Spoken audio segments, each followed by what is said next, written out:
नमस्कार दोस्तों, स्वागत है आपका हमारे चैनल मनी माइंड पे। तो आज हम लोग यहाँ पे बात करेंगे एफआई और डीआईज की बिकवाली और खरीदारी के बारे में। लगातार देखें तो पिछले एक मंथ से एफआई लगातार यहाँ पे बिकवाली करता हुआ जा रहा है और लगातार यहाँ पे डीआईज एक मंथ से खरीदारी करते जा रहे हैं। तो क्या वजह है कि एफआई लगातार यहाँ पे बिकवाली कर रहे हैं? एक बार आप चीजों को समझ जाएंगे तो आपको स्टॉक मार्केट में इन्वेस्टमेंट करना, कोई चीजें प्रिडिक्ट करना आपके लिए काफी आसान हो जाएगा।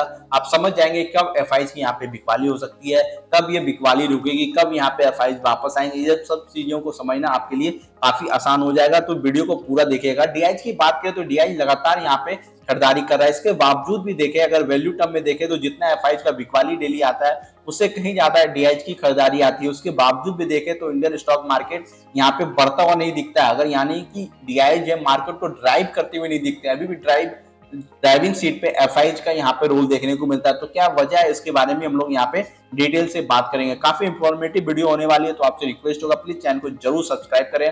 काफी कम सब्सक्राइबर हमारे चैनल पे, इसलिए आपसे रिक्वेस्ट होगा चैनल को सब्सक्राइब करें, वीडियो को लाइक करें, ताकि स्टॉक मार्केट और फाइनेंस से रिलेटेड आपको जेन्युइन इन्फॉर्मेशन और लेटेस्ट अपडेट यहाँ पे मिलता रहे और मुझे भी यहाँ पे सपोर्ट इससे मिलता रहे। तो कुछ डेटा हम लोग यहाँ पे देखें। अगर एफआईज की बात करें तो एफआईज इंडियन स्टॉक मार्केट में अगर देखें लगभग 16 to 18% यहाँ पे स्टेक होल्ड करते हैं, जिसका अगर यहाँ पे वैल्यू देखें तो 70 to 75 ट्रिलियन रुपीज के आसपास यहाँ पे आता हुआ दिखता है। और एफआईज की बात करें तो एफआईज का जो इन्वेस्टमेंट है लॉन्ग टर्म टाइप के नहीं होते हैं। यानी जिस तरह से यहाँ पे एसआईपी और म्यूचुअल फंड में रिटेल इन्वेस्टमेंट करता है कि एक बार इन्वेस्ट कर दिए, मंथली इन्वेस्ट कर रहे हैं, लॉन्ग टर्म के लिए इन्वेस्ट कर रहे हैं, 5 साल 10 साल 15 साल का नजरिया है। लेकिन एफआईज को ऐसा नहीं होता है। एफआईज कई सारी चीजों को भी देखते हैं, वो और भी मार्केट में देख रहे हैं कहाँ पे वैल्यूएशन कंफर्ट मिलेगा, कहाँ पे ज्यादा रिटर्न बनेगा। एफआईज को और भी सही कई सारी चीजें देखने को मिलेगा, जिसके के बारे में हम लोग यहाँ पे आगे बात करेंगे। तो चलिए शुरुआत करते हैं वीडियो को। अगर यहाँ पे देखें तो कुछ और डेटा अगर देखें तो मार्च में अगर देखें तो एफआईज की selling surpass 1 trillion rupees marks in March. पिछले एक मंथ में देखे तो 1 ट्रिलियन रुपीज का यहाँ पे बिकवाली एफआईज करता हुआ दिख रहा है। लेकिन सबसे अच्छी बात है कि एफआईज का यहाँ पे जितना बिकवाली हुआ है, डीआईज उतना ही यहाँ पे खरीदारी करते हुए दिखे। और इनफैक्ट यहाँ देखें तो उससे ज्यादा यहाँ पे आपको दिख रहा होगा 1.1 ट्रिलियन का इन्वेस्टमेंट डीआईज के द्वारा देखने को मिला है। उसके अलावा यहाँ पे देखें तो जिस तरह से यहाँ पे चार्ट के द्वारा आप यहाँ पे देख सकते हैं एफआईज और डीआईज की यहाँ पे खरीदारी और बिकवाली। पिछले एक साल के अगर देखें तो एक साल से लगातार यहाँ पे नेट सेलर ग्रुप में एफआई देखने को मिला है। और अगर यहाँ पे देखें तो 1.81 ट्रिलियन का यहाँ पे लगातार एफआई ने बिकवाली की है। अगर इस मार्च मंथ की बात करें तो आप देख सकते हैं 1,14,000 करोड़ के आसपास का यहाँ पे बिकवाली एफआईज के द्वारा किया गया। और अगर देखें तो ये डेटा पिछले साल अक्टूबर की बात करें, अक्टूबर 2024, वहां 94,000 करोड़ का था, यहाँ पे 1,14,000 करोड़ का हो चुका है। यानी पिछले का जो रिकॉर्ड था उसे भी यहाँ पे एफआईज की बिकवाली ब्रेक करता हुआ दिख रहा है। और वहीं अगर देखें डीआईज पिछले एक साल में लगातार यहाँ पे जबरदस्त तरीके से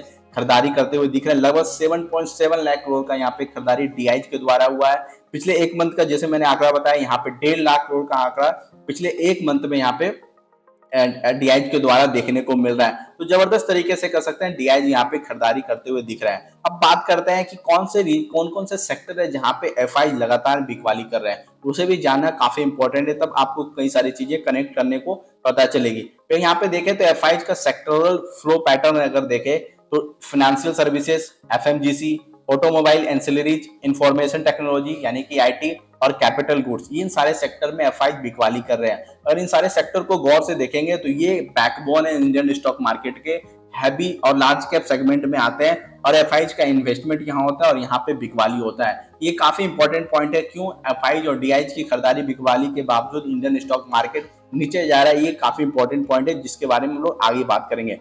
नेक्स्ट अगर यहाँ पे देखें तो अब बात करते हैं क्या वजह है जिस वजह से एफआई यहाँ पे बिकवाली कर रहे हैं। फर्स्ट यहाँ देखें तो वैल्यूएशन वाइज देखें तो इंडियन स्टॉक मार्केट जितने भी इमर्जिंग स्टॉक मार्केट है उसके कंपैरिजन में देखें तो अभी भी यहाँ पे प्रीमियम पे ट्रेड करता हुआ दिख रहा है। लगभग 50 to 70% प्रीमियम पे ट्रेड करता हुआ दिख रहा है इंडियन स्टॉक मार्केट, यानी काफी हाई वैल्यूएशन पे ट्रेड करता हुआ दिख रहा है, जो कि एफआईज को यहाँ पे शायद एफआईज के नजरिए से देखें तो यहाँ पे ज्यादा वैल्यूएशन, इसलिए यहाँ पे प्रीफर अभी इन्वेस्टमेंट प्रीफर नहीं कर रहे हैं। दूसरा देखें तो यहाँ के कंपनियों का अर्निंग ग्रोथ अभी उनके अनुसार देखें तो ज्यादा ग्रोथ अर्निंग में देखने को नहीं मिल रहा है, यानी कि वैल्यूएशन भी ज्यादा हाई है और यहाँ पे अर्निंग ग्रोथ भी देखने को नहीं मिल रहा है। ये दो रीजन है जिस वजह से एफआईज कोई और भी इमर्जिंग मार्केट में यहाँ पे इन्वेस्टमेंट करने की सोच रहे हैं। नेक्स्ट अगर देखें तो ग्लोबल एलोकेशन डायनेमिक्स, एफआईज हमेशा सोचते हैं कि वहां पे इन्वेस्टमेंट करें जहाँ पे वैल्यूएशन थोड़ा कंफर्ट हो, अर्निंग ग्रोथ कंपनियों का अच्छा होता हुआ देखने को मिले। इस वजह से एलोकेशन अपना डायनेमिक्स कर रहे हैं, डाइवर्सिफाई कर रहे हैं और इसलिए इंडियन स्टॉक मार्केट से कुछ पैसा निकाल के कोई और भी इमर्जिंग मार्केट में डालते हुए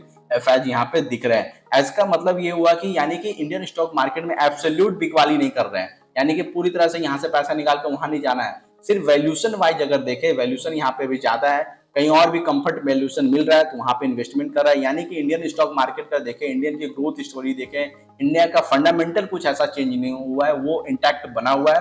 लेकिन वैल्यूशन वाइज देखें तो अभी थोड़ा महंगा है। जिस दिन वैल्यूशन कंफर्ट होगा, जिस दिन अर्निंग ग्रोथ देखने को मिलेगा एफआईज को, यहाँ पे डेफिनेटली यहाँ पे इन्वेस्टमेंट करने की सोचेंगे। नेक्स्ट और काफी इंपॉर्टेंट चीज है मैक्रो पिक्चर। अगर पिछले एक मंथ में देखें तो लगातार यहाँ पे, और पिछले एक मंथ क्यों, पिछले अगर एक दो साल से देखें तो जिस तरह से वॉर हुआ, जिस तरह से जियोपॉलिटिकल अनसर्टेनिटी देखने को मिला, कभी टैरिफ वॉर को लेके, कभी और भी सच चीजों को लेके, वो भी काफी इंपैक्ट करता है इंडियन स्टॉक मार्केट को। अगर यहाँ पे देखें तो जिस तरह से अभी ऑयल क्राइसिस हो रहा है, ऑयल प्राइसेस बढ़ रहा है, वो करेंट अकाउंट बैलेंस पे काफी इंपैक्ट डालता है। दूसरा अगर देखें तो करेंसी, अगर देखें पिछले 6-7 एक मंथ एक साल में देखें तो करेंसी का काफी ज्यादा डेप्रिसिएशन हुआ है। और देखें तो अगर करेंसी स्टेबल नहीं होता है, डेप्रिसिएशन होता है, तो एफआईज को इसका नुकसान होता है। भले स्टॉक में, उस शेयर में इन्वेस्टमेंट में 5 से 10% प्रॉफिट हो रहा हो, लेकिन जैसे ही रुपीज का डेप्रिसिएशन होता है, डॉलर सब में देखे तो उन्हें काफी नुकसान होता हुआ दिखता है। इस वजह से एफआईज यहाँ पे पैसा निकालते हुए दिखते हैं और इसका एक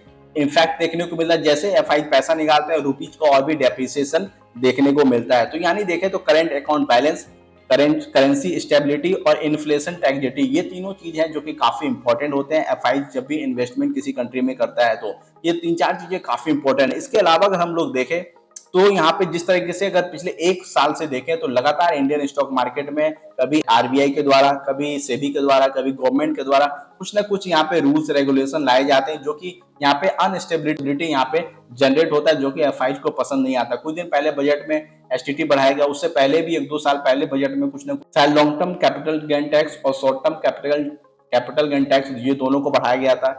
जिस वजह से अगर देखें तो ये काफी हाई भी है, दोनों टैक्स काफी हाई, इस वजह से भी एफआईज यहाँ पे थोड़ा सा कंफर्ट यहाँ पे फील शायद नहीं करते होंगे।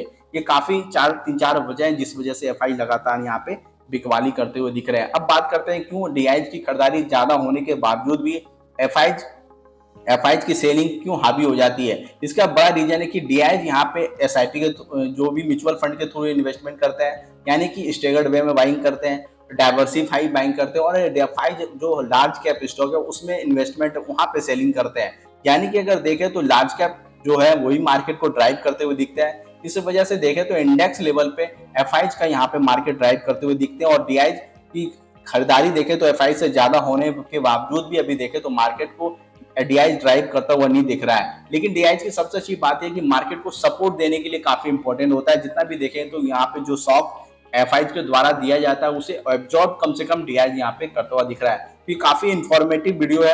आई होप आप समझ गए होंगे कि क्यों एफआईज यहाँ पे बिकवाली कर रहा है और क्यों डीआईज की इतनी खरीदारी के बावजूद भी मार्केट ऊपर नहीं जा रहा है। आई एम श्योर आपको वीडियो पसंद आई होगी, इन्फॉर्मेशन अच्छा लगा आपको तो वीडियो को जरूर लाइक करें। तो जाते जाते रिक्वेस्ट है, प्लीज चैनल को सब्सक्राइब करके हमें सपोर्ट जरूर करें।